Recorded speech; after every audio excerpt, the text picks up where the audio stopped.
Good morning, everyone. This is All Things Books and Publishing, our podcast from Midnight Publishing. I am your host, one of your hosts, Yvonne Mason, with the other host, my right arm, left arm, sometimes my brain, Mary Brotherton, who is also one of our wonderful, wonderful authors. Today we have no guest, so it's just Mary and we have so much to talk about. Lord have mercy, yes. We just released a whole bunch of books. See if I can find my list. After I don't know what I threw on the floor that time.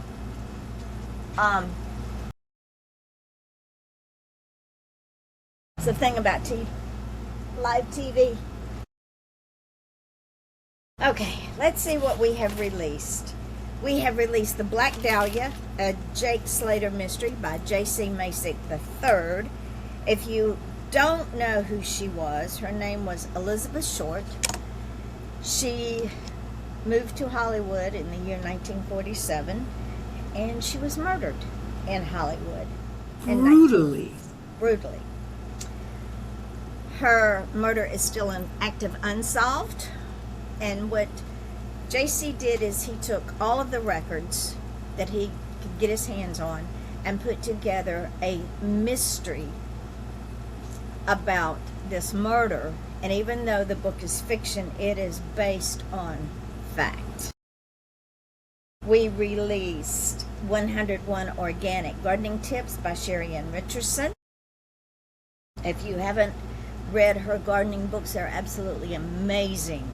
They are, I don't want to say simple, that's not the right word. They're easy to read, they're easy to understand, and the rewards and benefits will just blow your mind.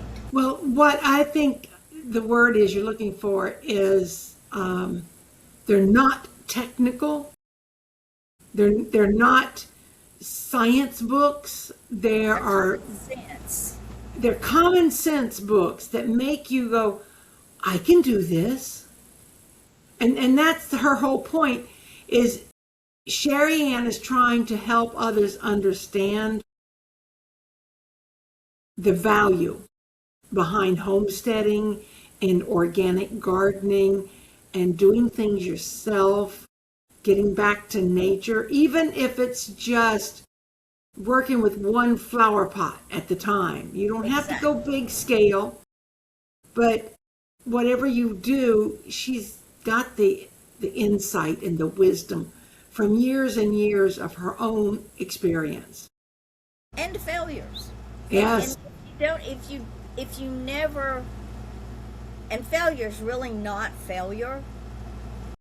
You just hadn't gotten there yet. It's a journey. And Sherry Ann's years of perfecting her craft in homesteading has made her an expert in that field. Everything from flowers to vegetables to fruit trees to the cocoa plant, which is real chocolate, to raising livestock, to putting all of that stuff up for use later.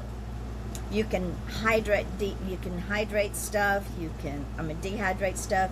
You can even, if I'm not mistaken, you can even give fresh eggs a longer shelf life.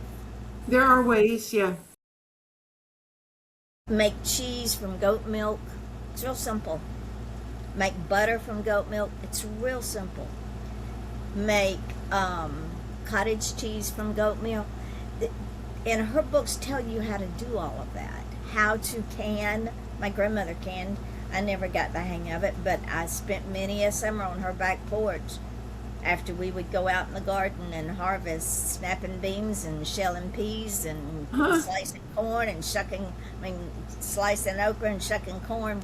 So yeah, she canned tomatoes, she canned everything. So we had food all winter. Then we have, what else have we turned loose here? A Journey on a Hostile Sea by Roy Owenby. That is now live. That is the second in his series of The Wilderness of Ren. And if you have not read The Wilderness of Ren, I suggest you do. Then we have, what else have we got? We've got, so what if I turn loose of yours? Well, how about Bethlehem? I ain't got there yet. Getting there. But yours, you've got, we just, I think my latest was well, let's see, you might be an editor. that one. Writing is a nice hobby. Here we are. Here's I've got so many books that I wrote years and years ago. I'm just pumping them out because you've given me the freedom to embrace my creativity. And she Once does once I learned to trust the process, once I learned to let it go and not micromanage. Oh. These are the books. These are the books that came out in May.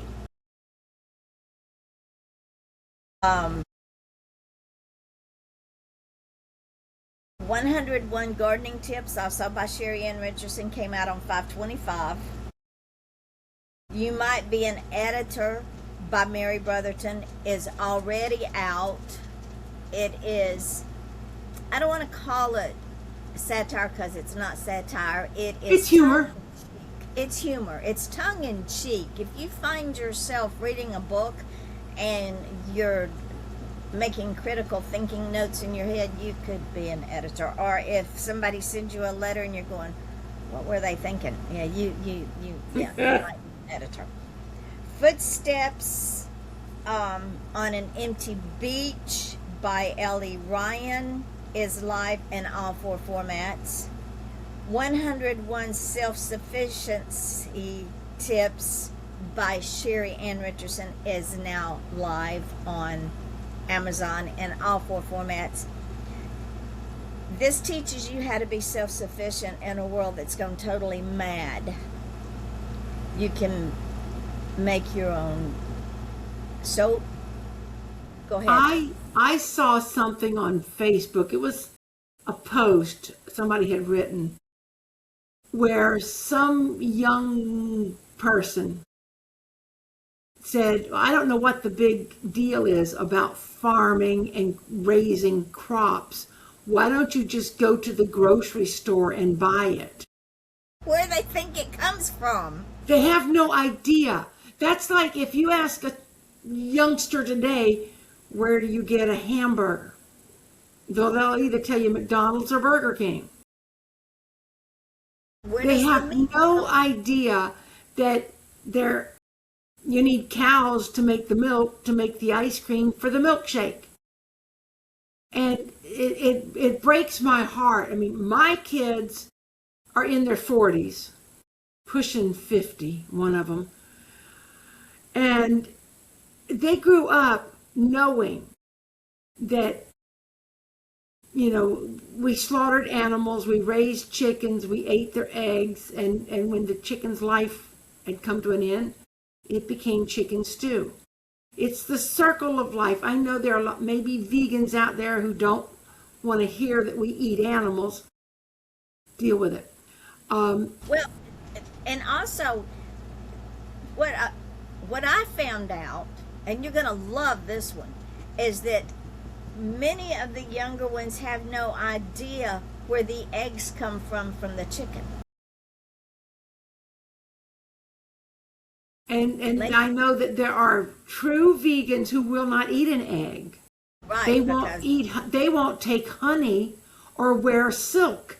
If an animal produced it, they don't want anything to do with it. And they're about as healthy as a stalk of celery. I know that some of the ways that we have adopted recently in the last century aren't necessarily the best. The big farms of, produce, milk, and the way, I won't get into the ethics behind the animal food industry, but I am one of these people that if I don't eat red meat, not daily, but frequently enough, I get sick. I get anemic. And there's no amount of vitamins that I can take that will supplement what my body craves. Also, on that same note, vitamins are artificial chemicals that your body doesn't need anyway. God created everything for a purpose, and He tells us that He gave us animals for food, and it's okay. He gave us grain for food. He gave us the ability to do a garden to sustain us. So when people get their knickers in a twist, they need to rethink how they think. Number one, I've seen some folks that are complete and total vegans, and they're some of the most unhealthiest people I've ever seen in my life because their intake is not well rounded. Granted, our commercialized growing houses for livestock and even large farms, where it's now so full of preservatives and pesticides that I think we're killing ourselves. That's why we have so many health problems. If we could go back to basics, then which is what Sherry Ann does. Exactly. She goes right back to the basics. None of the food that she processes has anything artificial in it. The milk from the goats makes the cottage cheese, makes the butter, makes the cheese. And it's all natural, and there's nothing wrong with that. God's Timing by Gwendolyn Law is coming out on 5/25. Of course, Journey on a Hostile Sea, Book 2, Wilderness of Ren by Roy Owenby is already out. Journey with Angels is another one of Mary's books. It is out on all 4 formats. If you haven't read that book and you want to know more about angels, or you believe in angels, you want to read this book. It's filled with so much information, and there are, angels among us. Absolutely. And just like going back to Ramonda, I don't know, we're a God-driven organization. Doesn't mean we're a religious organization. Doesn't mean we're going to cram religion down your throat. But it means that we believe in a power greater than us. I, for one, know without a doubt that there are spirits that speak to us. There are angels, there are, our loved ones will speak to us. One morning I woke up and I looked over and there was a little girl standing at the foot of my bed, and I knew it was a spirit. It wasn't someone that we'd had spend the night with us. I don't have any granddaughters. So I just said, "Hello, who are you?" And she said, "I'm Ramonda. Come on, you need to write my book." I'm like, okay. She's a very forceful spirit, and as I understand, in life, she was a force to be reckoned with. And she told me her story, and she told me how she wanted it written. It's a fictionalized version of her real life.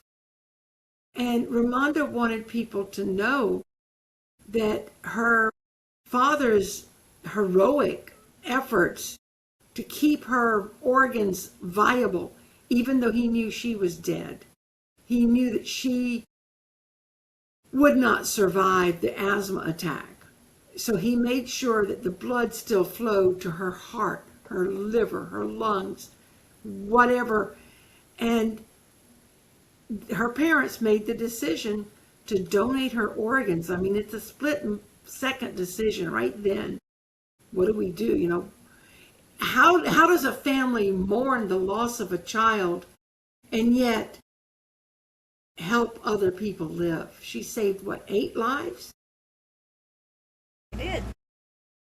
And it just blows my mind that her parents could, in those moments, agree to make sure that somebody received a benefit from their loss.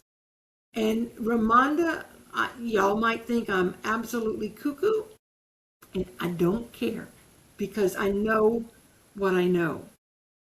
And I know that she was 13 when she passed, and she'd been gone for more than 10 years. I never met her in the flesh. I never met her before that morning. She stood at the end of my bed and said, "Come with me." And I wrote the book within 2 days. I had it in her grandma's hands. And Yvonne turned it into a beautiful graphic novel. And ladies and gentlemen, when you read Mary's book, A Journey with Angels, I forget how many angels you have in that book. 23. It's a weird situation because when I wrote the book, I envisioned that I would do about 24 angels. And I got to 23, and a voice said, "You're done." I'm like, "No, I need to get one more angel in here." "You're done." And they're as forceful as you. That day you said, "Mary, just stop." You don't argue with certain entities. Yvonne Mason is one of those entities. And we'll get into that in a minute. But I wrote, I researched, and I mean, most of what I put in this book, they told me to put in the book. Some of it I did some extra research because I wanted to add things that they didn't tell me about. And the day that I was finishing this book, I remember getting up at some point to maybe go get a drink of water or whatever. And I smelled peppers and flowers and some herbs. And I'm like, "Curtis, do you smell that?" And he goes, and Curtis is one of these super smellers, is what my mother called him. He's got a very he'd probably make a great perfumer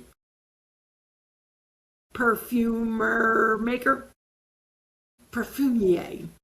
But he sniffed deeply and he said, "I don't smell anything." And I said, "Are you sure?" He said, "I don't smell a thing." I said, "Okay. All right, Metatron, is that you?" Because I know that Metatron sometimes will come to us on the aroma of spicy herbs and floral scents. And then I heard another voice say, "I'm here too." I'm like, "Oh my, who are you?" And it was Muriel. And I wrote about this in this book. And so what I did is I asked them, I said, "What are you trying to tell me?"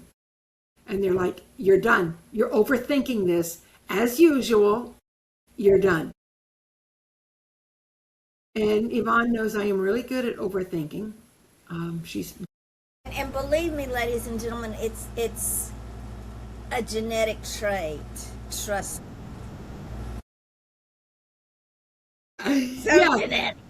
And the reason she says that is she has worked with my son on his book, Manifage, Aaron Frakes. She's also worked with my brother, Michael Worden, on his book, Bethlehem Boppers, and she's been subjected to the overthinking from the family trait. Sorry. Can't help it. Bethlehem Boppers, ladies and gentlemen, which is coming out June the 8th by her brother Michael Worden, it is a satire, and it is a provocative thought, critical thinking book. And what Michael did is he took Acts of the Apostles, and he's basically saying, "Oh, so you think that trying to save souls is harder now than it was back during biblical days?" Well, I took that book and added graphics to it, sent it back to him, and he was thrilled because it made the book come alive. Now, some people may say, well, that's blasphemy. No, it isn't. It's putting, it's making a person critically thinking, and it's also putting something into perspective so that people get a better understanding that what the early apostles did, or the early disciples did, is no harder than what we do today to try to reach souls. So get out of your way, enjoy the book, and do some critical thinking. And also, everybody doesn't want or need to be preached to. Right. There are people that this book might reach that will never open a Bible. They may never step into a church, but they'll read this book and they'll go, huh, didn't think of it that way. And it's really, yes, he's my family, but I would use it in a small group to teach from. it would be a great addition to Carol's group. It would. It would. The reason being is because when you take the book and the spirit in which it was written, it's not Bible bashing. It's No. actually Bible teaching It's supporting. on a modern level. And my brother is very devout. He's not. We have chats up here. Oh, I just saw Oh, them. goodness, we have 8 of them. I see that. They're all from Gwendolyn. Hey, good morning. Oh my God, I'm loving these tips. Mozzarella from Milk. Oh, yeah. Congratulations, Roy. Tell us how you really feel about celery. Yes, Yvonne Mason is a force on her own. I think it's amazing the family is doing this together, Mary. It boggles my mind. It absolutely boggles my mind that they're coming on board. And I saw that Marcy Linton also recently joined us. She's not family by blood. She's family by Be Unique. And I think she has signed on. She's writing under Marcetta. She hasn't sent me her book yet, but That's her given name, Marcetta, I think. Yeah. So, Or Marcella, yeah, something. She has come on board with us as an author. Nice. Mary also has a book out there that was released on the 11th of this month called Mistaken Identity. I forgot about that. That's why I have a list. I never know what to expect from this woman, ladies and gentlemen. Some days I get things and I go, what? Where's her head? Okay, let's see what we can do with it. But it's a cute little book. It's a quick read. It is up in paperback and on Kindle, and it is on Audible. Anything that I can put to chapters, I put to chapters, and then I can put it up on Audible. Yeah, I'm working on the one that I told you about. I'm doing another graphic book about depression. And I'm thinking that I need to go back and find some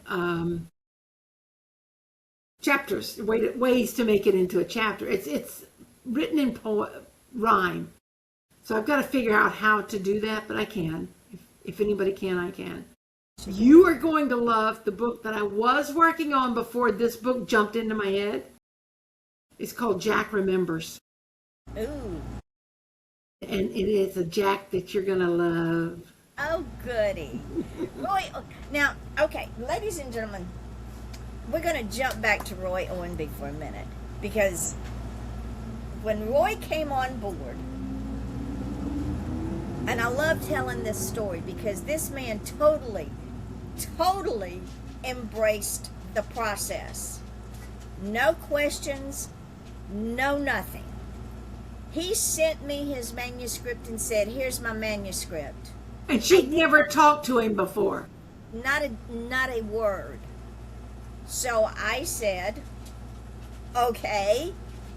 And I asked him the questions. Are you ready to trust the process and trust me? And I said, and how did you find out about us? Well, he had read Ellie Ryan's book, Secrets. He lives in Franklin, North Carolina, and that's when my investigative skills started kicking in. So I sent her a note, and she says, yes, he's in my writers group and wanted to know how I got published. So he didn't say, will you publish my book? He didn't say, what are your requirements? He just sent me his manuscript, which was The Wilderness of Ren. Chat message. Gwendolyn said, yes, I've had a little interaction with Marcy, and I saw that yesterday, I think. But also, she said, didn't his, Roy, wife also send in a book? Ain't got there yet. We're jumping ahead, I know. So then, after he sent me The Wilderness of Ren, we brought him on the show and interviewed him, had a ball with him. His wife is also an author.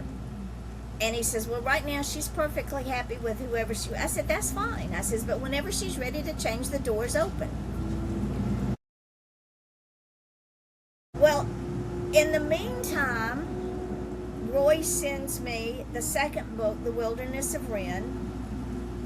And right behind it, because we had talked about this book on the show, I said, please send it to me. He sent me The Bishop's Mitre, Murder by Deceit. That book comes out on 5/25. The book is absolutely, just sucks you right in. All three of his books suck you right in. In between The Bishop's Mitre and The Wilderness of Ren, Journey on a Holistic Sea, Book 2, The Wilderness of Ren, he sends me his wife's book called A Journey of Hope and says she wants to come on board. She sees what you're doing. I said, okay. She totally trusted the process. I sent her a couple of book covers to see how she liked them, front and back. She chose. She had a blast. She was very happy. She said, you captured it.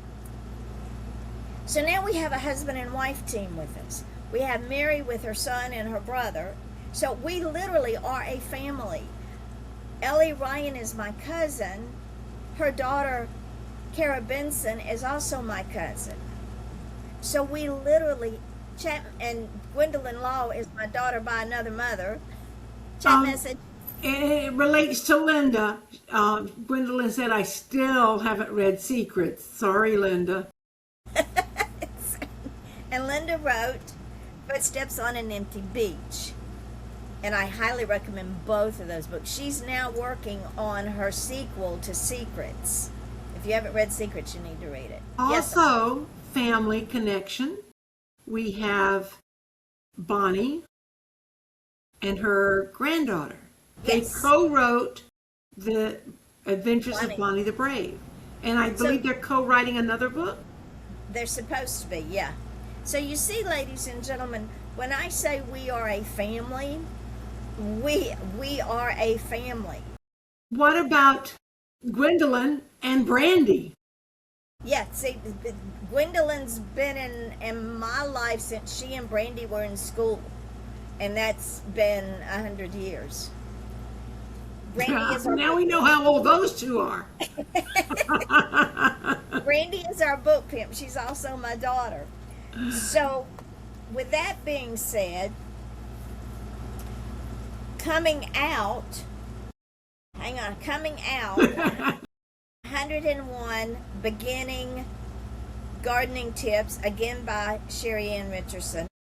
101 secret gardening tips by Sherry Ann Richardson. Both of those come out on 6/1. Writing is a Nice Hobby by Mary Brotherton comes out on 6/1. And let's see, I have more, but wait, there's more.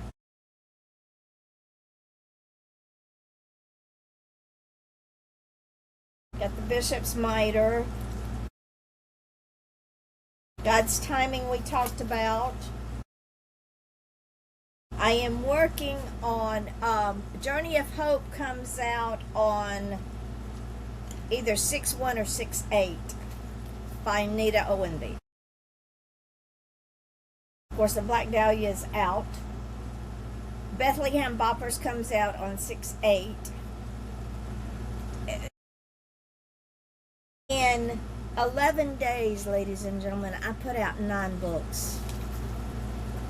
In 11 days. And you probably could have done that in 9 days if people had been responsive. There is that. Okay. Before you go into the next topic, I want to keep our chat as quickly as possible so I don't have to go back and go, what was she talking about? Gwendolyn is still with us, and she said, I read Footsteps on an Empty Beach and forgot to sleep. And then she said, hey, I ain't that dang old yet. And there's always more in this group. I mean, we've published with less than 3 dozen authors, right? We've got about 28 authors. I think we're up to 30 now. All right, so close to 3 dozen, 30 authors published how many books? Over 200? We're at, the last time I looked, we were at 125, and I've published more since then, so we're probably at 130 books, if not more. Gwendolyn just said Domestic Violence, a Cycle Repeated, comes out on June 8th. Thank you, Gwen. I knew there was one I was missing. That one I just put up, and those of you who know someone, have been, are been, you want to look for that book. That is a very my gosh, yes. Very well done. It can also be used to teach in small groups. It can also be used as a resource book. I would love to see that book in particular given to women in and men in shelters that have escaped violence as a sign of hope and a reminder that you're repeating a pattern, he or she is repeating a pattern, your children are going to repeat this pattern unless somebody breaks the cycle. And you have to break the cycle, ladies and gentlemen. You can't just put a Band-Aid on it, because that will not change. Yes, change is hard. Staying in any relationship, staying in any habit is easy. Oh, yeah. It takes discipline, fortitude, tenacity, stubborn, you name it. You have to be bigger than that which you are fighting. And if you cannot or will not, and most times it's will not, make the decision that you're going to change the environment in which you were in because you use the word can't. Remember, can't and won't have 2 different meanings. Can't means you do not physically have the emotional, physical, whatever ability to do something. Won't means you're not going to do it because you're going to use excuses for not doing it. I've been there. Absolutely, so have I. And 5-year plan. Almost got killed because of the 5-year plan. Waiting for the 5th year. I'm still here and I'm still standing, and unfortunately he died. And I didn't do it. Gwendolyn just said, I heard you, I got you. And she says she has at least one shelter in mind already. Perfect. That's awesome. And I wanted to add something that Gwendolyn and I have talked about while she was working on this book.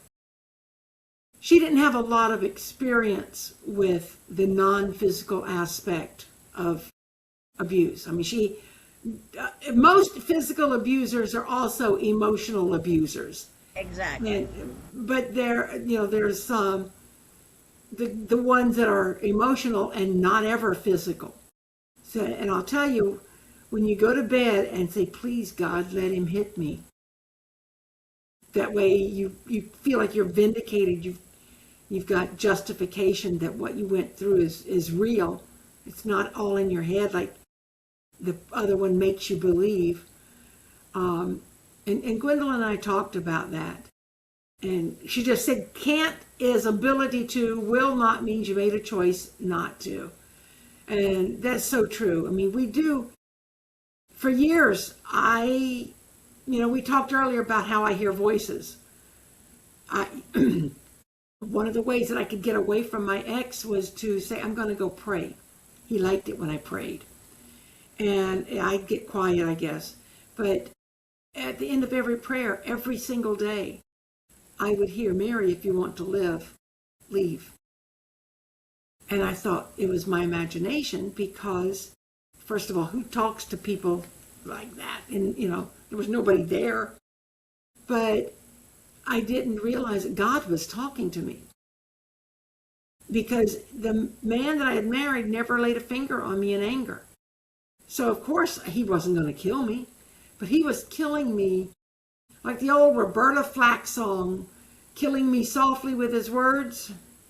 This man was killing me very softly with his words.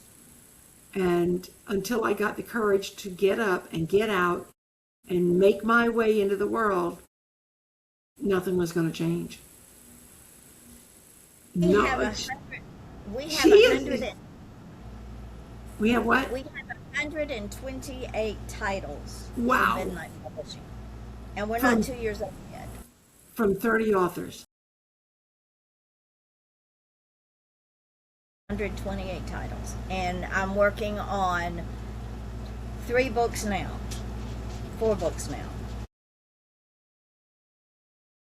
Plus I've got 2 I'm working on to get to you. I got more messages from Gwendolyn. Okay. I did, but I rejected it.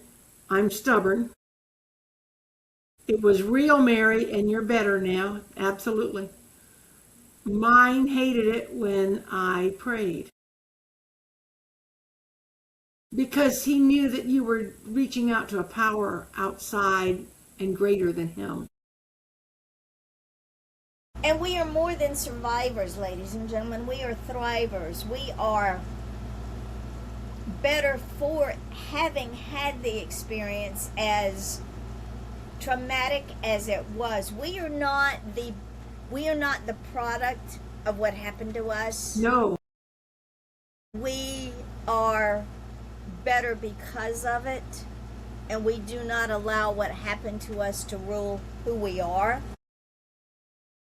Because that means the abuser still has control over our lives. I know one of my sisters tells me, Mary, it's in the past. Get over it. Stop talking about it. But if I stop talking about it, then I can't help other women. Exactly. Because I think my situation was it wasn't that unique, but we think domestic abuse means physical abuse. We think spousal abuse means that he's beating you up or he's raping you. And yes, if you're married, you can be raped because the wedding bands do not imply consent. If you say no, not tonight, and he doesn't honor that, you're being raped. And so I feel like I have a duty to talk about this as often as I can, because I never know which day I'm going to reach a woman or a man. And yes, men can be very badly abused too. And what a lot of young people do not understand is, if he's disrespected you once, if she's disrespected you once, if someone has talked down to you, has belittled you, has treated you with less than the respect you deserve as a human being first, as a partner in a relationship second, then leave it. Don't get sucked in by, oh, I'm so sorry, it'll never happen again. Because yes, it will. It always does. Chat message. I've got 4. 13 are mine, 30 are Mary's. Well, Mary's not quite up to 30, darling. I'm only up to 22, I think. Uh, Evil hates good. Yep. Gwendolyn says, my books are a product of survival. Oh dear, don't be silent. And definitely don't be silent. And then she said, amen. No is no, and you can't.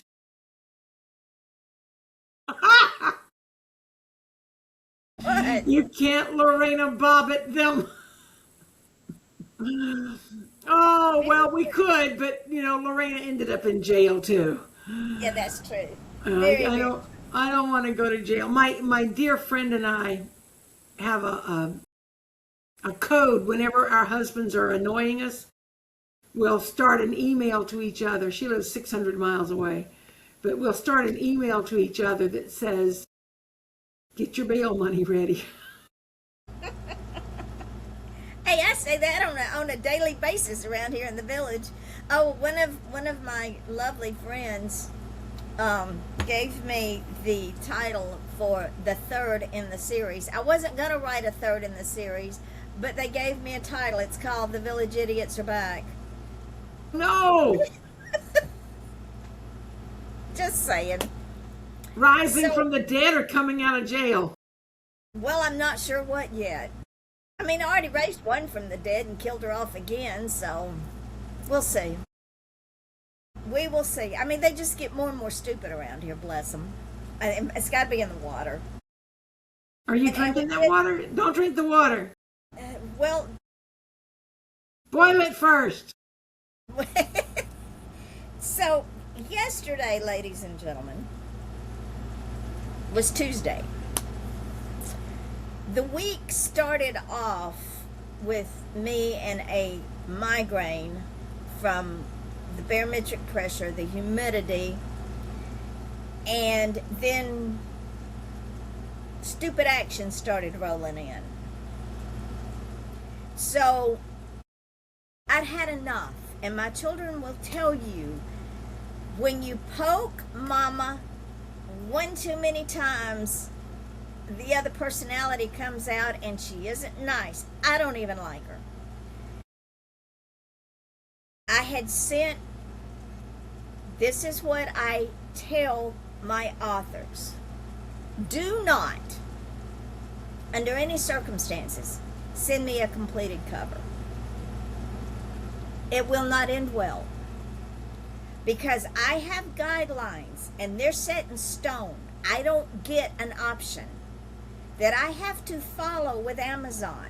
If I don't follow those requirements, Amazon says, not today, fix it. I can argue with them all day long. It's not going to change. I had this conversation with another author. It is not going to change. They don't care. They have a reason for what they do. So when people send me book covers and say, oh, I am so married to this, make this happen, and I look at them like they have two heads, because it is not going to happen. But I am so married to this particular thing. I want it. Well, okay, I'm going to put it up, but I'm going to tell you right now, I put it up, it gets kicked back, it goes to the bottom of my pile, and you don't get published in a timely manner. Photographs from phones do not work. I don't care how good your phone is. It is not a camera. The pixelations are not going to work. Oil paintings, acrylic paintings, pastel paintings, watercolors do not work unless you're like Mary and know how to paint that thing so deep that I can pick it up and make it a viable cover. It won't pixelate right. Oh, I changed it. I took a picture on my phone and I did some research and this is gonna... No. I will not put up a book cover taken with a phone. No. So then I sent the graphic that I reworked the graphic, not the cover. I reworked the graphics, sent the graphics over and said, is this more in line of your vision? It was a simple yes or no answer. Bless their heart. They built the cover. Then I get a manuscript that I have to completely rework. So an 8.5 by 11. The margins are from here to eternity. What they took the first letter of the first paragraph of every chapter and did the old-timey, let's do bold 3-inch high letter. Why? No. The table of contents was in a green. No. It's all got to be in black and white. I don't need fancy lettering. I don't need your chapters in font that's 12 inches high. There's a reason for this, ladies and gentlemen. Everything that we do extra on a book rises the cost of printing. We are trying to keep the printing down so the authors make more money on the retail side. Plus, it's still affordable for the reader. Yes. Right. Well, you actually said what I was going to say. If the books, I remember Robert Jacob, his books about pirates, they had gold lettering on the front. Can we get Amazon to do that? Maybe. Can you afford that? No. Because, yes, it would be nice to have these books with raised lettering or soft covers or jackets and, paper jackets that you can take off and look really nice and fancy. And it would be wonderful to have all this zizzy stuff inside. But you want to sell books. You want to sell a lot of books to a lot of people. You want to get your message out, or at least I do. And I know that Gwendolyn does, and I have some chats from her we'll get to in a few minutes, Gwen. But the whole idea is to sell as many books, get your message out to as many people as possible. So number one, so that before you die, you can reap a little reward from your efforts. But number two, so you're getting your message out. If you've got a high retail value on your book because it's got glamour all over it, you're not going to sell many copies. And that's not what we're here for. And ladies and gentlemen, you've got to understand, your average reader, your everyday Joe, wants to be able to buy an affordable book either on Kindle, Audible, paperback, or hardback to either give, read, or loan out. I stopped buying hardback books from the big six because I'm not paying $35 for a hardback book. I'm not, especially when they're so poorly written. I'm not doing it. Not only poorly written, but poorly edited. That too. So our mission here is the KISS method. And it's in the business world, it's called Keep It Simple, Stupid. And that's what we do. We keep it simple. We make popping covers. That's our forte. We want our authors to stand out, not blend in, because if the cover grabs someone, and believe me, your covers are up on at least 14 different internet sites. That's just for us. That doesn't include I think Amazon might be included in that number, but that doesn't include Barnes and Noble, Books A Million, Magers and Quinn, boy, Saxo. I don't remember all the names, but there are probably 20, I think there were 28 websites around the world. Around the world. They're on Thrift Books and Ex Libre, which is, I think, an Italian website. But it's in Sweden and Denmark. I know it's in Italy on some website, and it's in the UK. It's on various websites throughout the United States. It's on eBay. All of the Midnight Publishing books, or most of them, are on multiple websites, in addition to what Yvonne has in her care. And they're all available. Every book we do is available on Kindle, and Kindle is worldwide. Absolutely. We sell worldwide. I will not. And if you're so insistent on the fancy yada yada yada, please go someplace else. I am not going to put your book at risk of not having the opportunity of being affordable. Also, back to book covers. I got a graphic from a new author with an idea for a book cover, and it ain't gonna happen. You know why? Because the cover's white. We do not do white covers here. We do not. White with words on it, or a white book? Yeah, it's a white book cover. She sent it to me last night. It's a white background. Yeah. And it has a black front on it. It's a piece of paper with words on it, like my doctor bill. Yeah. And the reason for that, ladies and gentlemen, is because everybody and their brother does a white book cover. And we don't have a visitor in your house. Yeah, my friend brought me ice cream, and now Lenny doesn't want to play well. Slide out the back door. Just leave that door open, slide out the back door. Hey, Leonard. He wants to go out. She's trying to leave, and he's biting her feet because she's trying to keep him inside. Bye, TV. I love you. I love you. Thank you. We love you too.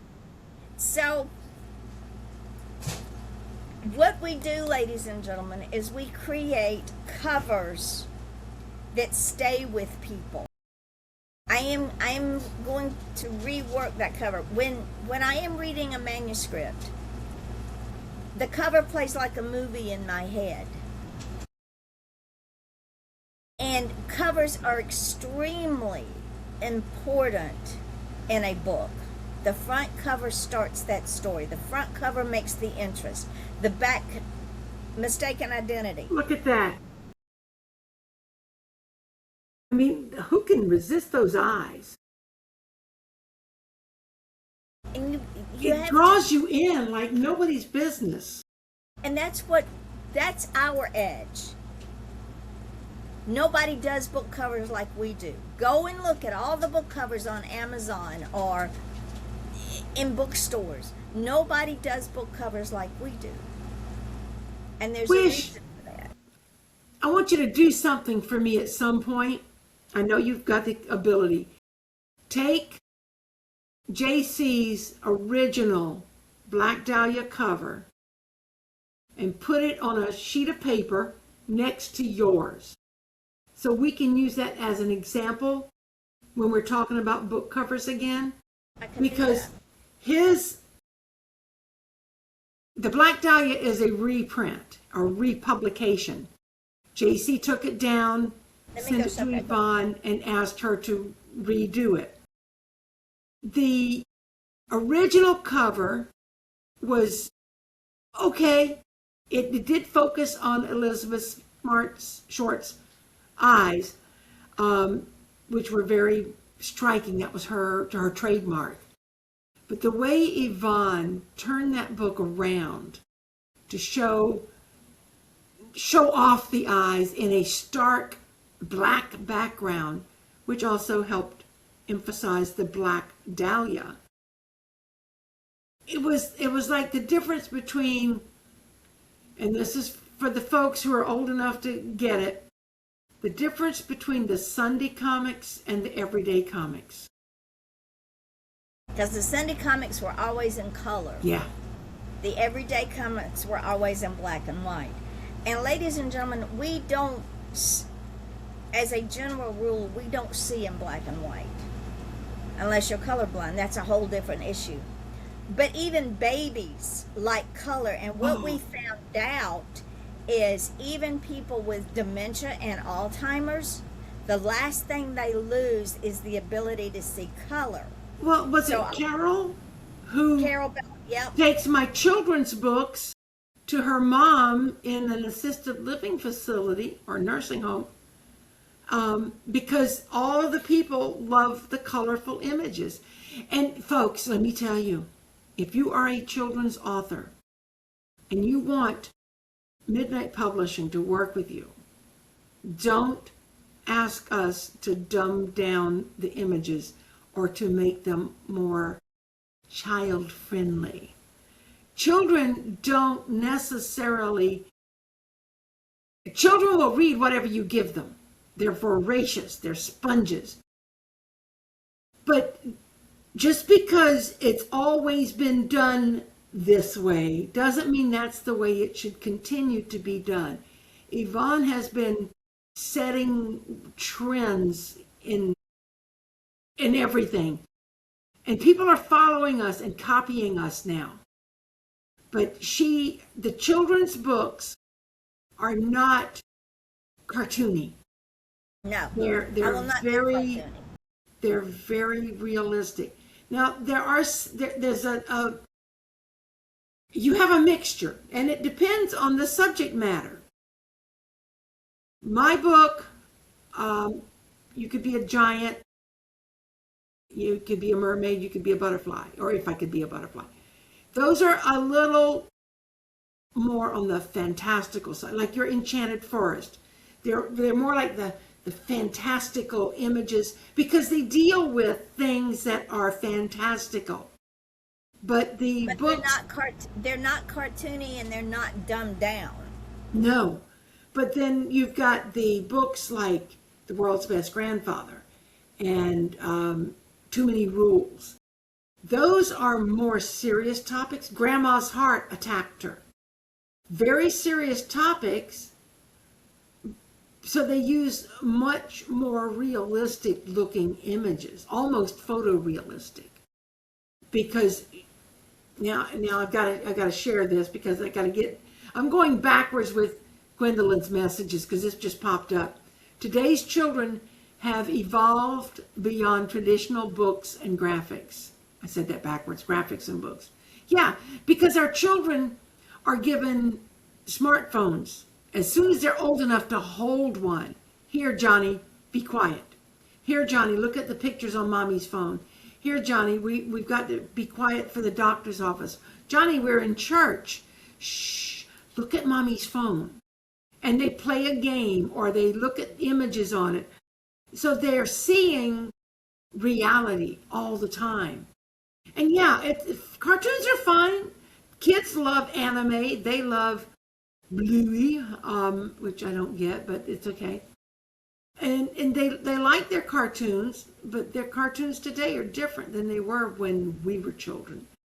This is the 21st century. We're already past the quarter mark in the 21st century. This is 2026. This is not 1985. We need to realize and jump on this and move beyond it. I'm going to go back to when we were talking about Lorena Bobbitt. Gwendolyn said, I was willing one night to rock orange. And if you don't know what that means, she hit her limit and she was about ready to go to jail. And then she jumped over to when we were talking about Murder in the Village and duct tape, tarp, and a shovel. Yeah. Did I say that right? Duct tape, tarp, and a shovel. Okay. I always seem to want to get those words backwards.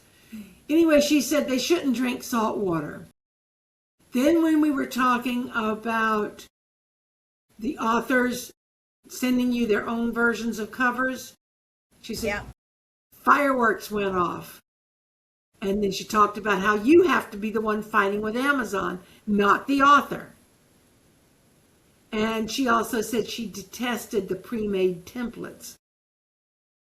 I'll tell you, very few people know how to create a book cover that fits with the Amazon requirements. It's not impossible, but what makes it harder is to create, anybody can use their template and create a book cover. It's not that hard.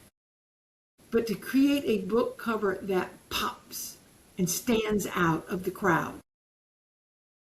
Oh, Bonnie's here! Hey, Bonnie. She said forgot the time change again. Bonnie's in Wisconsin. Also, Mary, Amazon gives someone who's doing it themselves the opportunity to allow Amazon to create the cover. And again, ladies and gentlemen, there's no thought process. They don't know the meat of your book. They don't know the voice of your book. So they're just going by whatever the title says. This is what happens out there in the publishing world. Other publishers do not understand your voice. They do not understand the meat of your book. They don't get the vision, so they just slap a cover up there with a title and an author's name on it and say, have at it. No, I'm not going to do that with my book, so I'm not going to do it with your book, and I'm not going to allow you to do it with your book. If you're set on it, then you got to go someplace else, because I am not lowering my standards. I'm not settling, and I'm not lowering my standards. I'm not putting my other authors at risk by doing that. I will never forget Faith and Folly. I thought I had the best cover. I really thought, Yvonne's going to see this, she's going to love it, and she's going to just run with my idea. No. And what she came up with is 1,000 times better than what I had planned. And it's a memoir. True stories about things that happened to me as a result of my folly and my foolishness, and how my faith protected me. Like when I picked up a hitchhiker, what was I thinking? But Yvonne took my idea. She took components of my idea, because I gave her an idea. I said, what do you think? Wouldn't this make a great cover? And she goes, well, let me get back to you. Are you married to it? And so she took it, and she took the idea, and that's fine. Excuse me. You can send Yvonne an idea. You can send her suggestions, whether it's verbal, written, or images. But don't expect her to say, this is great. She might. It happens. Sort of. But I'm thinking about my son. He created an image for the cover of his book. And together he and I worked on it, because I knew what the parameters were. I was able to give Yvonne the front cover. And she said, okay, we can make this work. But we didn't give her an idea for the back cover. So she said, okay, I'm going to take this and I'm going to run with it. And she took one little scene from the book and turned it into the back cover, which was captivating. And my son was like, can you take that off? It would be fine without that. Nah. And Yvonne said, no, we're not taking that transporter off. You need that. So he thought about it, and he said, okay, well then, can you add a shadow to it? If you have a shadow on it, it doesn't look like it's just floating on the back cover. So together, he's an artist, she's an artist, I'm an artist. Together we put our minds together, and Yvonne came up with the perfect cover. Even if his friend doesn't believe that. Well, his friend's living in a distorted Well, different plane. he told me, Aaron did the other day, he said, I think my friend will probably never publish. He's too busy focusing on the minor details, like what does your AI voice sound like? What does your cover look like? Why don't you hire it done? Well, why pay for it when you can get an artist to do it for you for free? And it looks phenomenal. And it's selling books. Now, ladies and gentlemen, we all know the old adage: if you say it's free, there's a catch. Well, the only catch is you trust us.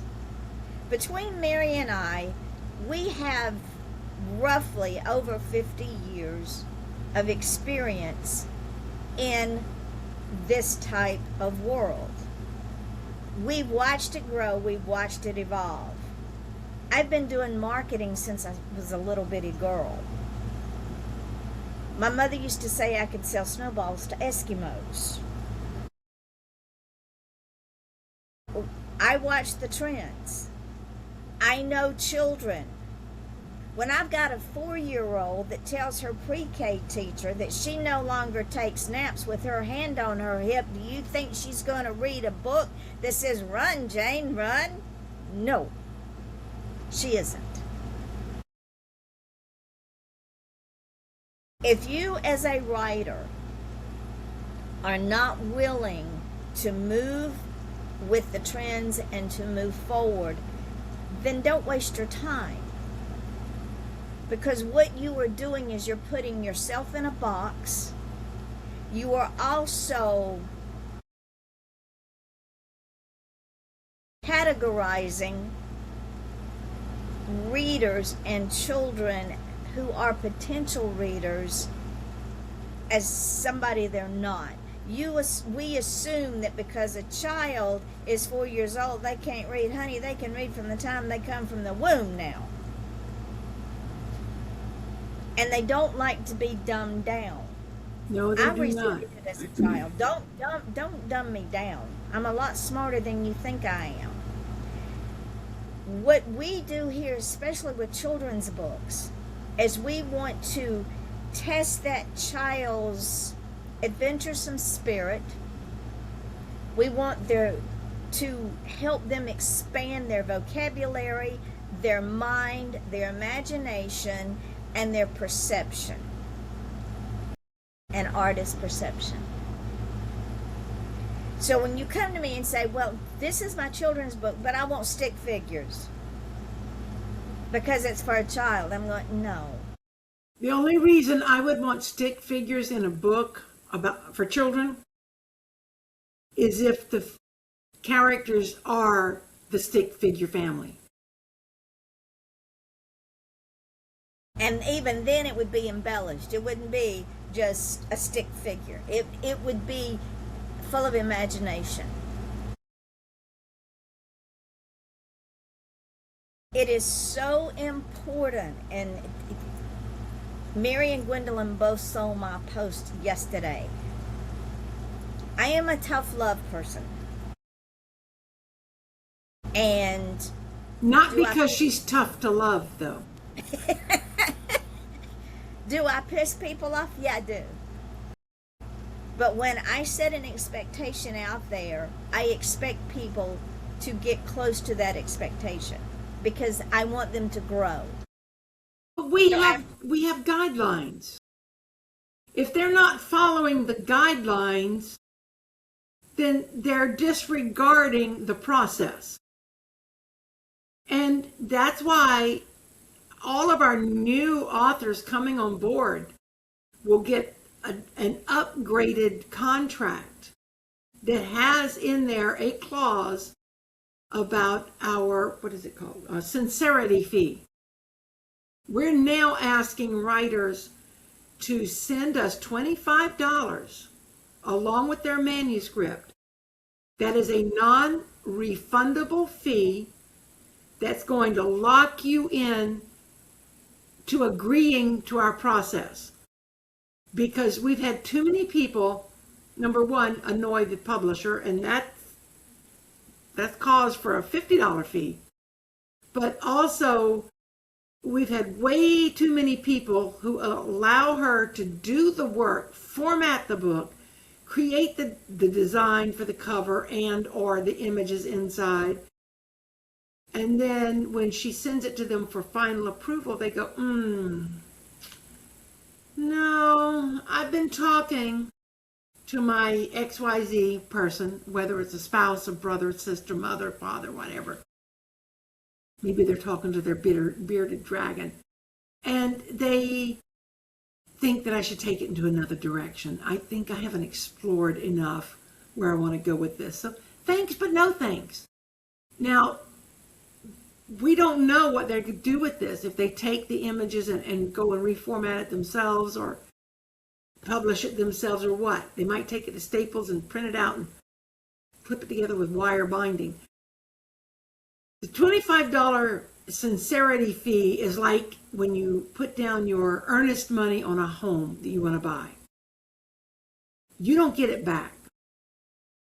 Now, what you do get, if you follow through, that money stays in your account, and when you're ready to order author copies, you've got $25 credit that you can use towards your author copies. But it's so important that from now on, people stop annoying Yvonne, because I have too many books to write still. I'm working on 2 right now, and that's just 2 on my list of about 60. I have a limited shelf life. I'm not going to live forever. I need Yvonne to live until I finish writing my books. Don't make her mad. So, there. But the whole point, ladies and gentlemen, is I have a gift. It's a God-given gift. Some people say it's a witchy gift. But that being said, it's a gift. Nothing wrong with witches. No. Just ask Andrea. Exactly. The point is, see things in your book that you don't see. Get Mary to tell you. When I am formatting and getting a book ready to go to print, as I'm going through the book, I pull things out that you don't even realize are in there. Over and over and over. And sometimes, most times, that's the basis for your cover. I call them Easter eggs. We have a chat message. We have 2. Well, actually okay. 3. After Bonnie joined the chat, Gwendolyn said, "That's okay, love. We still here." Then she said, "Please stop annoying the publisher. I need her to live till I finish all mine and beyond." And Yvonne's got books she's putting on hold until she finishes whatever. She works on her books in the rare moments probably between midnight and 3 o'clock in the morning. But if she's not working on editing, formatting, uploading our books, designing covers, creating images, she's creating videos and ads and ad copy, and she's sharing it, as she said, on at least 14 websites. Our stuff goes out everywhere. Somewhere, I don't know when, but she's working on her own book. She's got another idea in another book in the series from the Village Idiots, Murder in the Village, excuse me. But also her one and the same. her Enchanted Forest. She's working on another Pink Canary book with the drag queens, and Bonnie just said, "Amen, amen," with 3 hearts. Yeah, we can't allow, dare I say, the riffraff to get involved in midnight publishing. I'm about ready to start taking a stance and say, we've capped our limit, no more authors. We're going to be like the Big 6 now. We're only taking submissions in the month of May. have a revolt? Oh, I'd be the first one revolting. Exactly. Because I like to send, I don't know why, it just seems to work out this way. I send my manuscripts to Yvonne somewhere around 1 o'clock in the morning, usually on a Friday evening, maybe on a Saturday, depends on what's going on at my house. When I finish it, I send it. I don't want to wait until the submission window opens. Because what happens, it loses some of the flavor and the excitement and the anticipation when that happens. Let me tell you, ladies and gentlemen, 2 weeks ago, I had everybody caught up. I thought, okay, I can start back on my Pink Canary book because my queens they won't shut up. Well, the next morning in my inbox, I had 4 books from other authors. I am not going to turn my authors down. So first in, first out. And that's the way it goes. Signed up 3 new authors overnight. So it's always in flux. I'm always doing somebody else's book. And when I have to stop and deal with administrative issues, one of my problem children, that puts everybody behind. Now I could stop, deal with that problem child, and go ahead or not deal with them, just shove them to the back of the pile and keep going. But to me, that's lack of respect. I'm working on this particular book. I send him the cover. We get this back and forth. And in the meantime, this book is sitting there. Ladies and gentlemen, every day that your book sits in my file because we're arguing over a book cover or the way that it's formatted, it costs you a potential sale. Yeah. Case in point. Remember when we were asking my son, let us do the Audible with AI. Nope, can't do it. Can't do it. And Yvonne said, you can't or you won't. He said, I can't. Not even 24 hours, 12 hours later, he's sent Yvonne an email giving her permission, asking her, begging her to work with him. And she did. She very generously gave of her time and sat with him on a Zoom or whatever, like a Riverside, over the phone, a conference call or something. Yeah. And she let him listen to every single voice that was available for his book. And together, they individually agreed, and then they compared notes and found out that they were thinking the same thing. So that gave him the confidence then, because she had already picked that one out and said, this is the voice I think you should use. Like a blind taste test almost. But trusting the process is so important, because if you sign the contract, that means you agree to use our guidelines. The guidelines, they're not so much guidelines as they are rules. We call them guidelines. Maybe we should change the name of it. But these are our requirements. This is what you have to do if you're going to work with Midnight Publishing. And I would strongly encourage you, Yvonne, if you get a manuscript that is not already formatted as 6x9, is not in Times New Roman 12 point, or has any funky formatting going on, send it back. Normally she sends it to me and says, Mary, would you help me with this? I'll reformat it into the Word document according to guidelines, and we go on. But I would encourage you to send it back to that author and say, please reread our guidelines. our stipulations. This is what we need.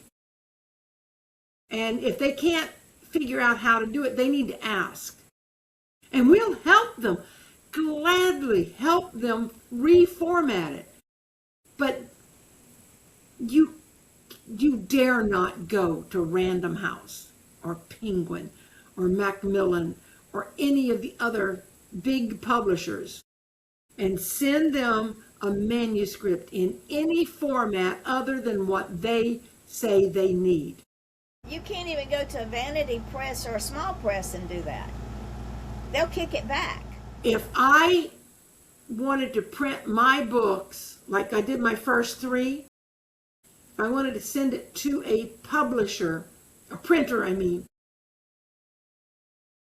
if I have it in anything other than the way I want the book to look when it's finished, they will do it. They'll print it out as long as it fits their printer requirements. But they don't care if I've got mistakes in it. They don't care if I format it so that the image on page 3 also shoots over to page 4. They don't care if I want it in black and white, but I send it in color. They'll print it and charge me extra for it. Gwendolyn says she needs help if her margins are off. I'll learn to fix it. We can do that. Well, and ladies and gentlemen, let me tell you, it's like I told an author this morning. Yes, guilty. I make it look easy. Trust me. Y'all do not know the nights that I sit here and want to toss my computer through my window. Case in point, I put up Bethlehem Boppers using Word, and it had graphics in it. Well, when I put it up, and I always view, I never approve a book without going through every single page through their preview. And also for the cover. It did not sit right with me because it kept skipping a page. So I said, watch this. I went back, I changed it to a PDF file, and I put it up, and it went up beautifully. That takes time. I also, and this is what I'm going to start doing with your short story graphic novels.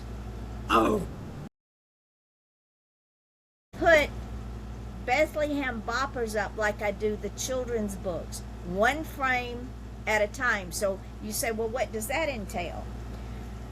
I know what that entails. Is I go back, I save that PDF file as JPEGs. It's one page at a time. Go into Kindle Create, go into the children's upload, and I have to upload every single page separately. But what happens is the graphic and the wording comes out on the same page. I didn't think I could do it with adult stuff, but I can. So that's what I'm going to start doing with our graphic novels as such. I'll go back and change everything to a JPEG. And some of the Bethlehem Boppers, 32 pages. So 32 pages, one at a time, goes up on the Kindle Create to create a beautiful Kindle book. It takes time. Do I make it easy? Of course I do. Gwendolyn said time and patience. Yep. And she said she spent 30 minutes trying to figure out Amazon, and Kindle made me throw things. And ladies, mine is all self-taught. I started with my books first.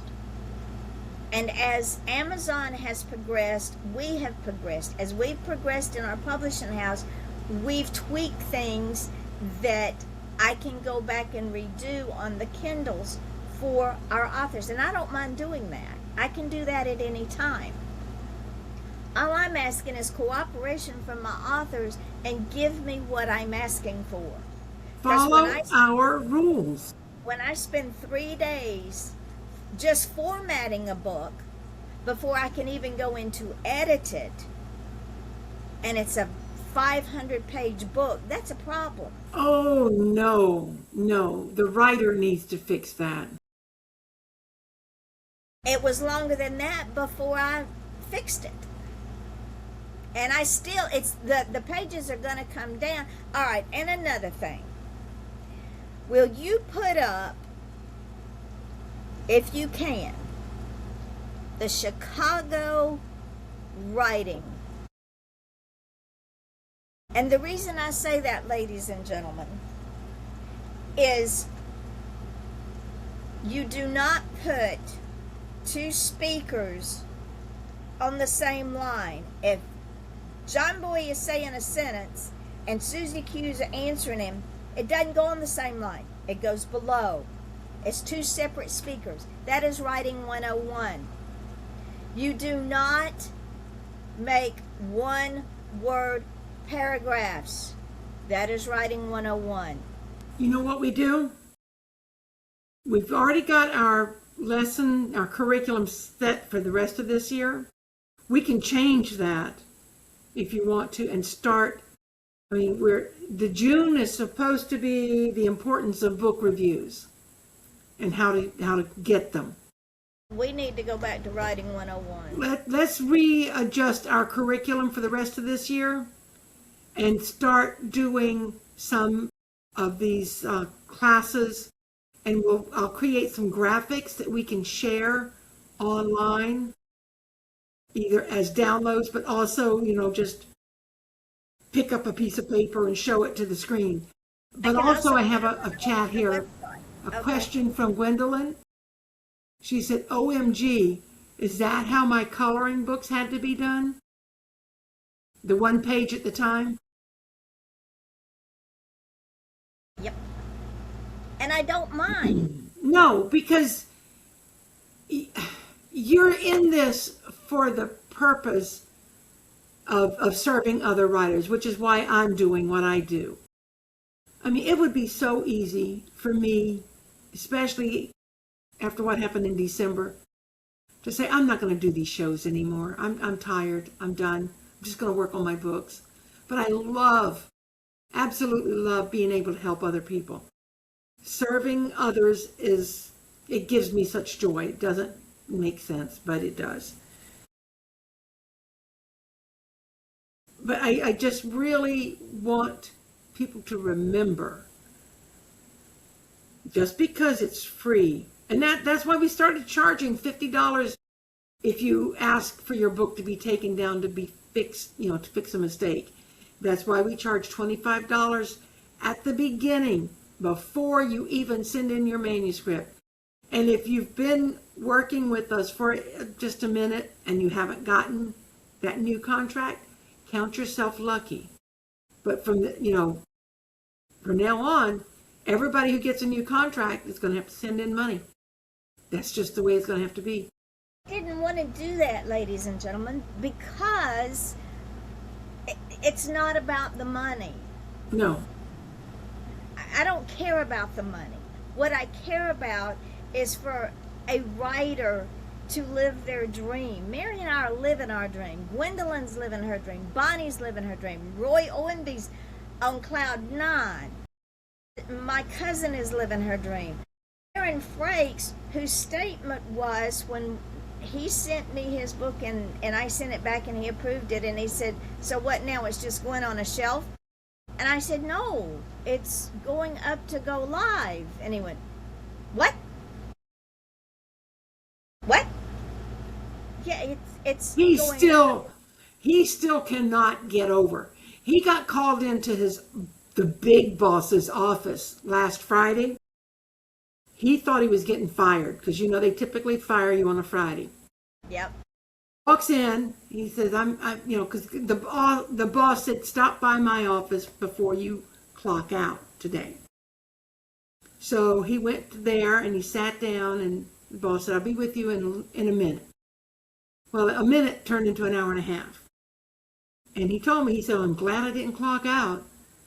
And he said, so what's going on? What do you need to talk to me about? And he's all in his mind. He's already thought of, where he's going to go looking for a new job because he thinks he's lost his job.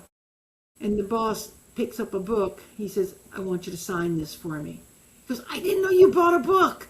He said, of course I bought a book. And so then that led us to talking about how to sign a book for other people. He said, all I could think of was thank you for your support. I said, that's perfect. That's absolutely perfect. You don't have to do anything. Just put his name, your name is fine. Date it. But if you can think of something like thank you for your support, or thanks for supporting local authors, or, if it was a Star Wars book, you'd say, may the force be with you. I always say go with God and drive with angels if it's one of my angel books. If it's another book, I come up with something from that book. Two, whatever these are called. Bonnie said, no, three of them. Gwendolyn said, it's about your sanity, ma'am. Yes. And Bonnie said, it's about accountability. And then Gwendolyn said that as well, Bonnie Clark. It is about accountability. It's about, and that's why we call it a sincerity fee. If you are sincere and you really want us to publish your book, you get the money back. It's not like it's non-refundable if you say, I've decided to go in another direction. Now, if you take it in another direction prior to Yvonne doing any work on it, if you say, like my brother Mike did with his business cards, my brother sent in a book. Yvonne and I both had the same vision for it. What we envisioned was not what he envisioned, and he didn't want to do another minute's work on it. He didn't want anything more to do with it, I guess. And so he said, I'd like to cancel my contract. Well, he had not paid a sincerity fee because he came on board before we created it. And then, was it 2 weeks later, 3 weeks later? He comes back, he says, if I can reinstate my contract, I'd like to. Here's another book. What do you think about this? And now he's working on a sequel to it. I am so excited for him. I think what happened is, as with many writers out there, and ladies and gentlemen, let me tell you, way back when I first started, I was in that little box. And I learned real quick, that little box doesn't work. The first cover of Dreamcatcher, I put my brother on it because that's how much my brother means to me. But it didn't grab you. And again, novice, had to learn, had to incorporate my marketing skills and get back into that track and way of thinking. So I'm not telling you something that I haven't already done that journey. Like I tell my children, okay, go ahead and take that road. I've already been down that road. But you grown, take that road and see where it takes you. But when you face the consequences of this decision that you foolishly have made, don't call me. Because I won't answer the phone. When Mike came back to us and said, would you reconsider? And I sent Mary a couple of the graphics and the front and back cover and said, this is the vision that I see, because this stuff would not stop in my head. It would not. She sent it on to him, and he came back and said, I can see why y'all love doing what you do. So then when I sent him the final manuscript with all of the graphics in it and the front and back cover, and then I sent him the completed cover, spine and all, he was ecstatic. I'm not sure if it was his vision originally, but it became, because he said, and I quote, "I put the words out there, but y'all brought it to life with the graphics." And it's because we don't have a box. We are not limited into what we can create because I have a boss. The only boss I have to answer to is God. We don't have a committee. And we don't have a committee. No meetings. No 2-year development. When your book comes in, it goes out. The only thing stopping you is you. You're the one that and when I say you, I'm talking in general. The author is the one that puts the brakes on their book. Yes. I don't. And Mary can tell you, she was speechless when she sent me all of her children's books, plus one from her friend, and they all went out within a couple of weeks of each other. She goes, "What? What? How?" I let the books talk to me, like I let the universe talk to me. And if you just get out of your own way and let me do what I do and do it well, you won't be sorry. What are you looking at? I know you're looking at something. I'm looking at mistaken identity because I couldn't remember what we did on the images inside. And I remember there were some in there that just, oh, yeah, we had a happy minute with this page. Yeah. And this page. Because I remember this book held you up for a while. And it wasn't your fault. No, I didn't make those pictures. You did. What happened is Amazon didn't want Kindle to categorize it as a graphic novel. So we just went with a regular book. And also, y'all, this one, did you go back and fix that category that we talked about? It was categorized. But it didn't show up on my end. I went back and looked, and it didn't show I gotta up go in look any of now. my categories. I went back into the book itself. I know it was on the page, on the purchase page, but when I went back and looked in Kindle and in the paperback, it doesn't show up anywhere.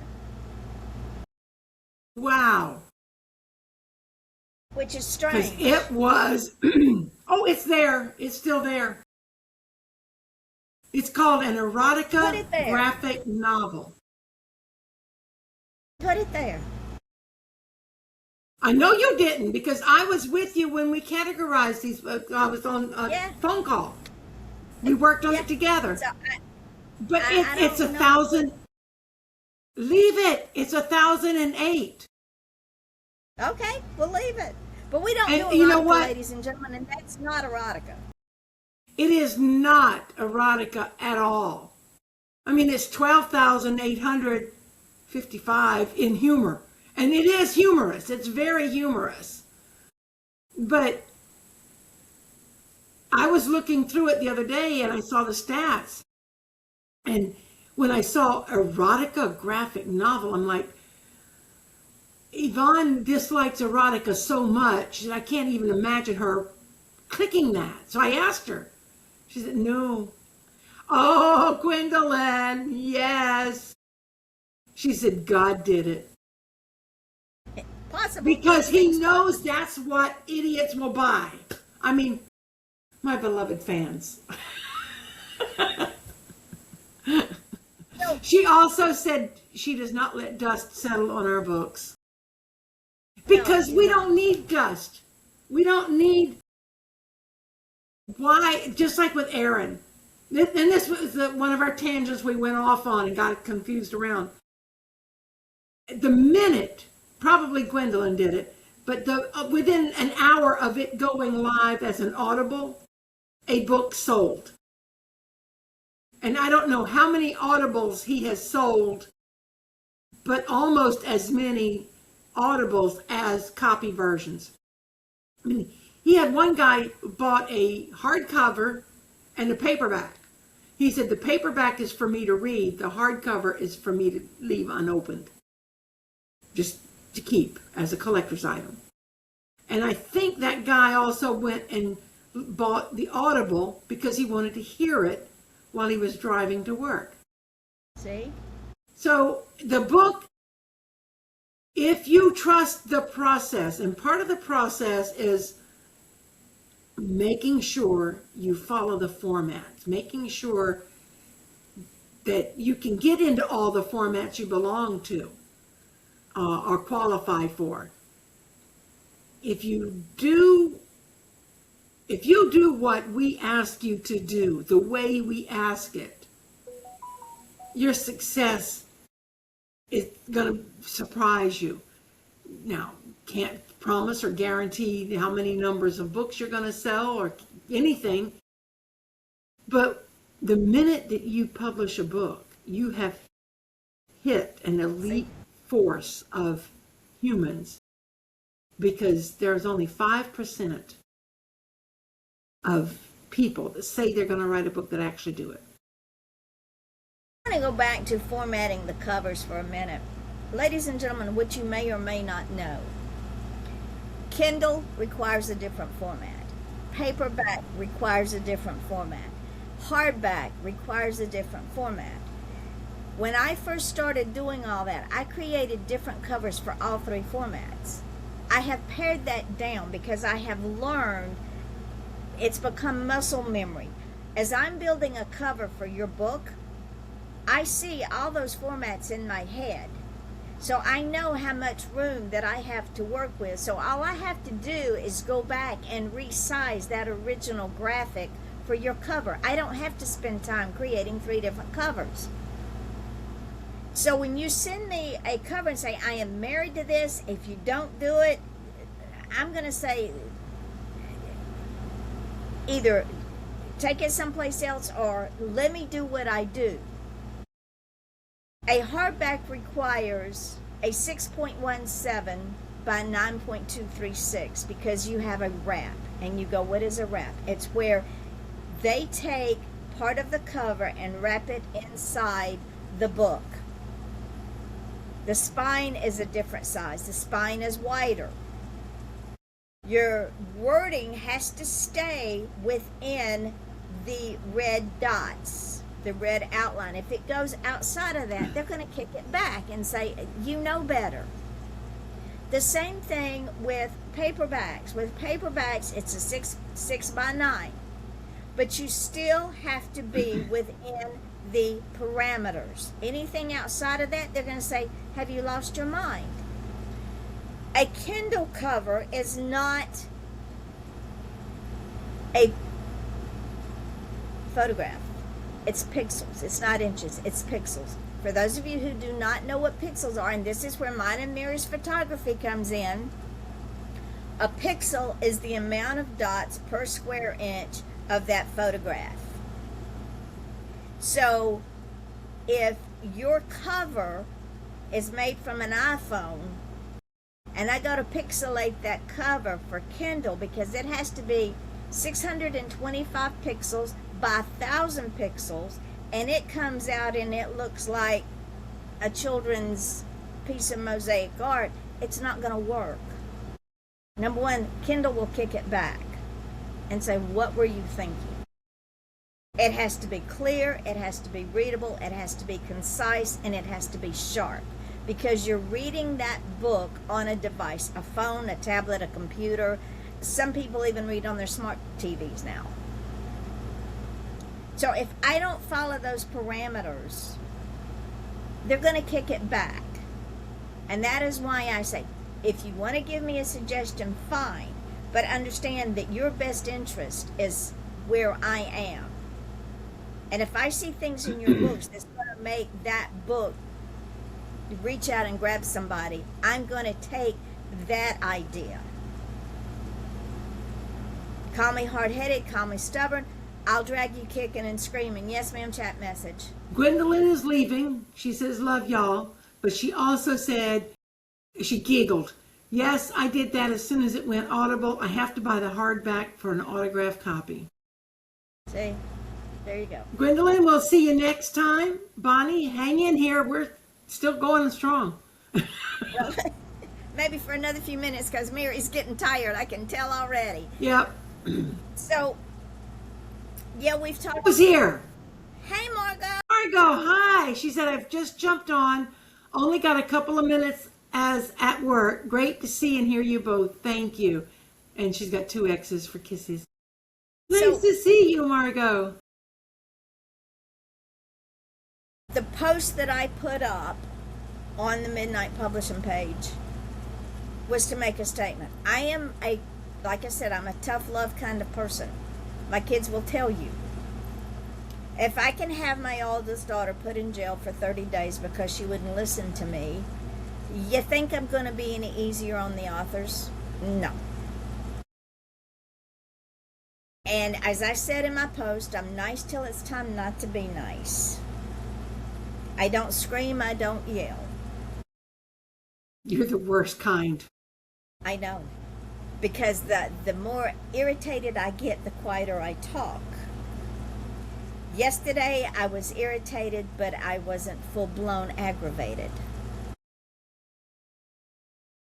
So a word of caution. When you come on board with us, I am not going to argue with you about trusting the process. If I keep getting pushback, I will tell you. In fact, I did tell an author to take their book elsewhere. 2 of them. And sometimes that's the best thing. You have to have a professional parting of the ways to make it so that nobody's overly stressed. I don't do stress anymore if I can help it. Margot just said thank you. Great to see you both too. I am not going to do stress. Right now I have enough on my plate with the authors that we have that have been loyal for going on 2 years, that if we don't get another author, we've got enough books to put up from now until Armageddon. I was just going to say, when I finish these next 2 books that I'm working on, why do I have to do 2 at the time? I don't know. It just works that way. The voices won't shut up. I know. That will be an even 24 books that I have with Midnight Publishing. Now, Mary, prior to Midnight Publishing, tell them how many books you had out. 5. I had 5 books. They're all but one is with Midnight Publishing. Go with Angels. I am not going to put, you know what? I probably should anyway. Because I know I've already sold A Journey with Angels by working with you. I wasn't going to Go with Angels out because I have boxes and boxes and boxes. But I can still take those and sell them. I can still give them away if I need to or want to. And besides that, you need those on Audible. Exactly. I need to figure out which ones are now in Faith and Folly because I kind of merged those 2 books. So, and that's been a non-important issue for me. Once I got Faith and Folly out, I felt like, yes. I am a recovering micromanager. I am a recovering overthinker. Margot says, got to go back to work. Just wanted to jump on and say hi. I appreciate you so much. Margot, hi, goodbye, and enjoy your life over there across the pond. I love it. My name is Mary. I'm a recovering micromanager. But no, I didn't realize that I was until I stopped. But I had a hard time trusting the process and not overthinking and not super analyzing everything. When I finally learned that by trusting Yvonne, I'm also trusting God. I mean, I have always said I trust God completely. Well, when God puts someone in your life like Yvonne and says, you wanted help. You said you wanted help. Here's some help. Well, just because the help doesn't look like I expected it to look, doesn't mean that it's not sent by God. My mother used to always say, be careful what you pray for because God is listening. He will give you exactly what you ask for. And he did. He gave me Yvonne. I was crying for help. I wanted so much more. I printed my first 3 books myself. I shopped around dozens of printers and worked with one local one in Orlando. And the problem with this is it takes so much time because you put in a bid for a quote and then the next thing you know, your phone is ringing off the hook and these people want to talk to you and ask you a million questions and all you want is, how much is it going to cost me? You don't want to go into all the details with them. You just want to know, if I give you an 8.5 by 8.5 children's book, full color, total bleed, whatever, what's it going to cost? It's going to be 32 pages. What's my bottom line? Well, the bottom line is way more than it should have been. But if I order, I think I ordered 1,000 copies of my first book to get the price down. And then I ordered like 500 copies of my second book to get the price down, but not as low. Third book, I ordered 150 copies and said, I can't help it. I can't afford to keep spending my money on all these books. And now I've got boxes and boxes and boxes. So finally I said, I'm going to bite the bullet. Other people are doing well on Amazon. I can do it on Amazon. So I put 2 books, Steep Steps and Sally's Heart, on Amazon. Oy, oy, oy, oy, oy. That's hard work. Now, I think I got Steep Steps in paperback and Kindle. Never finished the paperback. Never finished the hardcover. Never got it on Audible. Because at that time, I don't think they were doing AI. It wasn't. No. So I'm like, well, sucks to be me. And Sally's Heart was just a children's book, so it could only be Kindle. And it was probably not done right, but they accepted it anyway. And then I tried to help Linda Humphrey do the Cornfield Flyers of East Tennessee. Hoy, that was insanity. Every so often I'd work on this book. I got it up there, but I didn't get it up there. I could never get it completed. Worked on it off and on for a year, and Linda kept saying, just stop, give it up. I'll accept that this isn't supposed to go on Amazon. And then along comes Yvonne. And we went to lunch and we had a conversation and she said, bring them to me. I'll do it. Christopher. Hey, my lovely ladies. Hello, my gentlemen. Nice to see you. So I ended up giving her Linda's copy of Cornfield Flyers and gave her Sally's Heart and My Angel book on a thumb drive.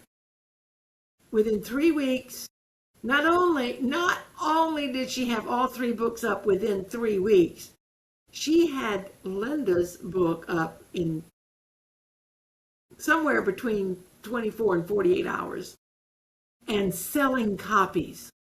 It sold within the first day. And I'm like, God, thank you. But I'm one of these yeah, but people. Yeah, but I still want to do it myself. I'm one of these, how these people put on Facebook, nailed it. And they have a picture of a hand like this and theirs is like this. Yeah, I nailed it. Well, that was me. if somebody can do it, I could probably do it too. But I'm not that is not my forte. That is not my gift. It is Yvonne's gift. And when I finally accepted that trusting Yvonne meant trusting God, trusting the process, I was able to just write. I don't worry about the graphics. And every now and then, she'll send me a book, and I'll like, we need to talk. I got some problems here. But very seldom is it about the actual images. It might be, well, this image looks like, why do you have two of the same image in the book? I don't like that. And she tells me why, and I'm like, okay. So, yes, I've printed them, had them printed the hard way. I had them printed the not so hard way. Now I'm doing it the easy way. And that's just let Yvonne do it. Lizard Patrol. Book Lizard Patrol is about her tabby cat. Okay? Put the book together, graphics and all. Send it to her, and she says he doesn't have white paws. Yvonne probably wanted to shoot me. If I hadn't have loved her so much, she just thought she was having a heart attack in December. Oh, man. I had to go back, and because it's Mary, and because I love her, and because we have history, I went back and changed every one of the graphics. I just wanted it changed on the front cover. So he would have white paws. But when I did the video where I have him talking and goes, foiled again, because he's dressed in a general's uniform, because he is the master of all he surveys. Lizard Patrol is told through the voice of the cat as he first comes to live with Mary and Curtis, and his journeys and the things that he gets into and the things he sees his parents get into. And when I put it up on Audible, I put it up in a Southern gentleman's voice. Oh, that is really and truly my favorite voice for that book. It wouldn't work for some of the other books, but it works beautifully for that one. Because he is a true Southern gentleman. And he is the master of all he surveys. And that voice fits because Curtis and I always called him Mr. Prisspot. There you go. And that voice is a prissy voice. If you haven't read or listened to Lizard Patrol, do, because it is absolutely funny as all get out. Yeah, just go sample all the books. Yeah, you can go on Audible and pull up all of our books that we can get on Audible are on Audible. When they go live on Kindle, automatically go back in and put them up on Audible. Every book that we have except for children's books and one author's books is on Audible. Anything that can have chapters is on Audible. Even Sherry Ann's gardening books are on Audible. Nice. So you can listen, you can have the book in front of you, you can listen to the Audible, and you can make notes in those books. We made it so you could make notes in those books. So you go on Amazon and you pull up Lizard Patrol and you click over on the Audible and you can listen to a sample of the book. And it's hysterical. So we're going to close on that note. I am going to find some lunch before my head splits from my skull and fire shoots out of my eyes. Yep, it's that time of day. It is. And I love you, my darling. I love you. I enjoyed today's show. I was so glad to see Christopher and Margot and Bonnie and Gwendolyn in our chat today. That was very fun. We need one of those little mirrors that, remember? Romper Room. Romper Room. I see Margot. I see Gwendolyn. I see Christopher. I see Bonnie. Yeah. And for my birthday, ladies and gentlemen, some people that I really, really love in this part and put up with my quirkiness. Chat message. Christopher, hey, I have a question. Do you do cookbooks? Yes. Yes, we do. I think Yes, Sherry Ann and Gwendolyn are working on cookbooks right now. in fact, Sherry Ann's book, A Chocolate Lover's Garden, has recipes in it. Yes. It's basically a cookbook with other information. History, flowers, trees, you name it. It's in that book. But it's called A Chocolate Lover's Garden. Christopher, are you planning to write a cookbook or you need to buy one? I'm just watching the little lines. So what they gave me for my 3/4 of a century birthday is 2 external monitors that fit with my laptop. I so love now that. Instead of minimizing a book to look for a graphic, I can just move it over, go through the book as I have the program I use for graphics up, and make sure it fits. Chat message. Christopher says, I'm working on one dedicated to my great granny. Oh, Absolutely. I love it. I love Yes, it. absolutely. Get her done, Christopher. Yep, get her done. And with that, ladies and gentlemen, join us next Wednesday when our guest is Linda Wright, I think. Yes, on the 27th. On the 27th. We're already at the end of May. Christopher Yes, ma'am. says it'll be some of her old recipes, stories about her life. Christopher, I'm going to Nice. love that. That's going to be good. Yep. Can't wait to get it. And we are going to be changing our classes midstream. We can always go back to some of our curriculum later, but we have determined that we need to really focus in the future. So our June will be the second Tuesday of the month at 1 o'clock. We will be talking about style and how to write, how to format your paragraphs in the Chicago Manual of Style preference, which is the Midnight Publishing preference, so that people understand you can't just jumble all your words together and if see. If you don't know what the Chicago style of writing is, look it up. Yes. Because I'm finding more and more writers do not understand the process of writing. There's a right way to write. And I'm not talking about content as in, if you're in South Georgia, you're not going to talk like an Englishman unless you're an Englishman. That's a style of writing that you have to create your characters and their verbiage in the environment they're in. Also, if you've been in a creative writing class, which we had one author get her degree in writing, and she was in a creative writing class and her professor was a publisher. Them that can do, them that can't teach. Well, this publisher told them that when your character's having a conversation and then there's acting and then somebody else picks up the conversation, it all goes in one paragraph. No, it does not.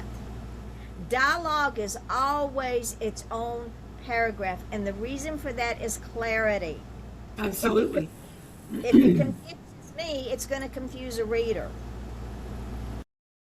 But dialogue is always its own paragraph, and when your speaker changes, your paragraph changes. Yep.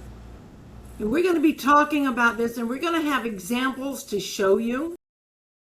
And then we'll take those examples and upload them so that you can download them for reference if you need to.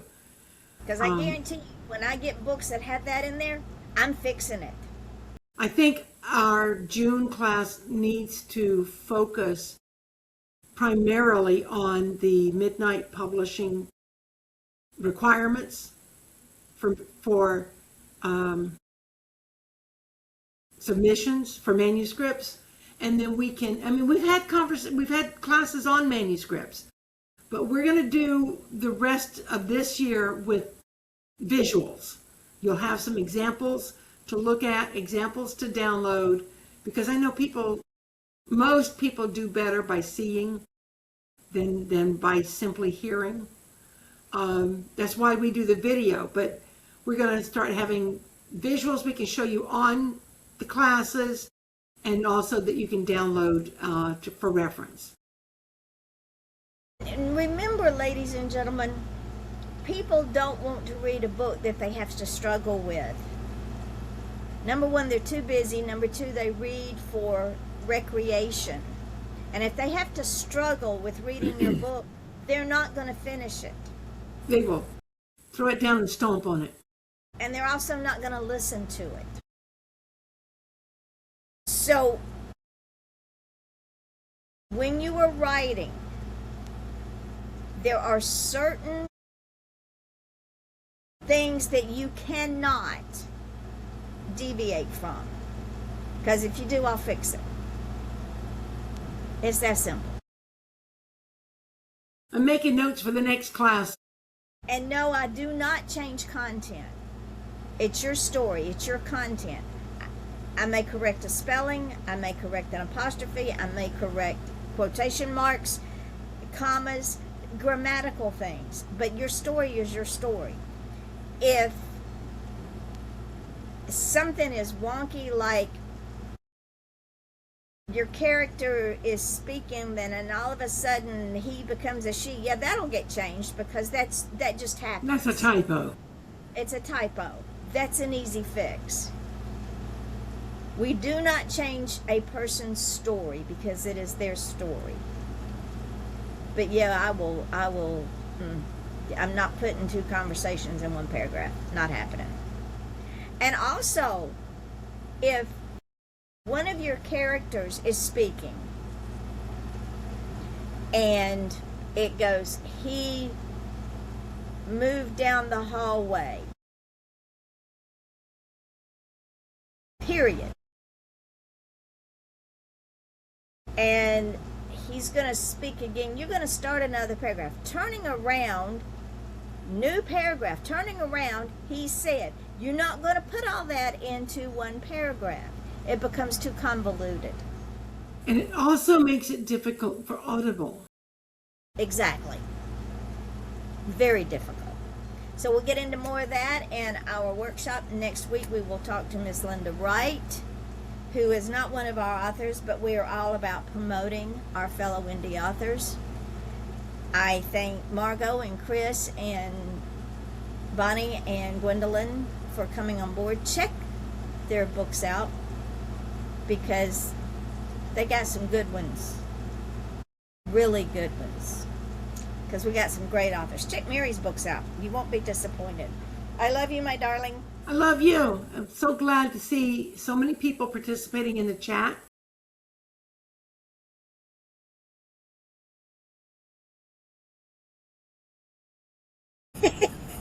So until next week, bye.